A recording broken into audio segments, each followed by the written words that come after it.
You ever been driving over one of those huge, massive bridges and have that little voice in the back of your head just whisper, how in the world is this thing not falling down? It really does seem kind of impossible, right? Well, today we're going to pull back the curtain on the incredible and mostly invisible engineering that's keeping you safe up there. So let's get into it. First, just to set the stage, let's talk about scale. 600,000 tons. Just let that number sink in. That's roughly the weight a major bridge, like the Golden Gate, for example, has to support every single day. It's this constant crushing force of steel, concrete, and thousands upon thousands of cars. It's just a mind-boggling amount of weight. So yeah, that leads to the big question. What's the secret? What exactly is stopping all of that from taking a dive? Well, it's definitely not magic, and it's not just one thing. It's actually a combination of really brilliant ideas that we're going to break down together, clue by clue.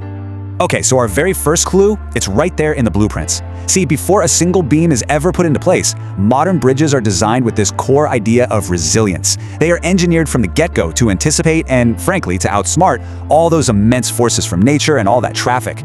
A huge part of this is a concept called structural redundancy. Now, this sounds complicated, but it's actually a pretty simple idea. Think of it as the bridge's built-in backup plan. It's not just designed to stand, it's designed specifically not to fail, even if one part of it does. It's like having a plan B, a plan C, and a plan D all woven directly into its steel skeleton.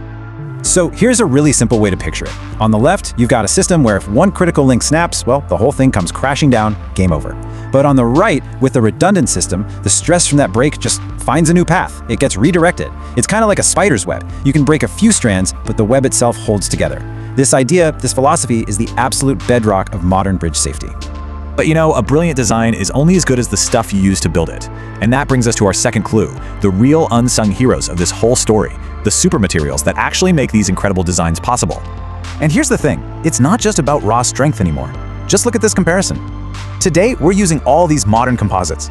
These are materials where engineers combine different things, like say carbon fibers and polymers, to create something totally new and way better. These composites are not only way stronger for their weight, but they're also super resistant to corrosion, you know, the rust that can just eat away at older bridges.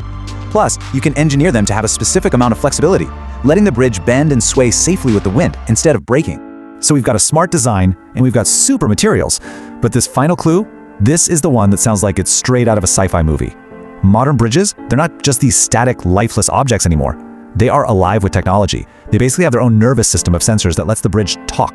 So how does a bridge talk? Well, first, thousands of tiny sensors are planted all over it, and they're constantly collecting data on everything, from the stress on a single beam to vibrations to tiny changes in temperature. Then, and this is the amazing part, AI algorithms are crunching all that data 24/7, looking for anything that seems even a little bit off. If it spots an anomaly, an alert goes out telling engineers exactly where to go look. We've gone from reacting to problems to literally predicting them before they happen.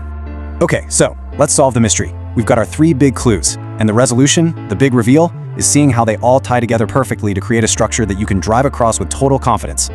And there you have it, the safety trinity. It all starts with that smart, redundant design that spreads the load around, so no single part gets overwhelmed. That amazing design is then built using advanced materials that can handle all that stress while fighting off decay year after year. And the whole thing is watched over by a constant monitoring system, that nervous system, that acts like an early warning for tiny problems before they can ever become big ones. Each piece supports the others. It's this powerful, interconnected system that makes these bridges so unbelievably resilient. So seriously, the next time you're driving high over a river or a bay, just take a second. You're not just on a piece of road. You are literally inside a living, breathing masterpiece of integrated engineering. A silent guardian that's working around the clock to make sure you get to the other side safely. You know, it really makes you wonder, doesn't it? As our cities get bigger and our world gets more complex, what other kinds of invisible engineering are out there keeping us safe? And what is the next generation of engineers going to have to invent to protect our future? It's definitely something to think about.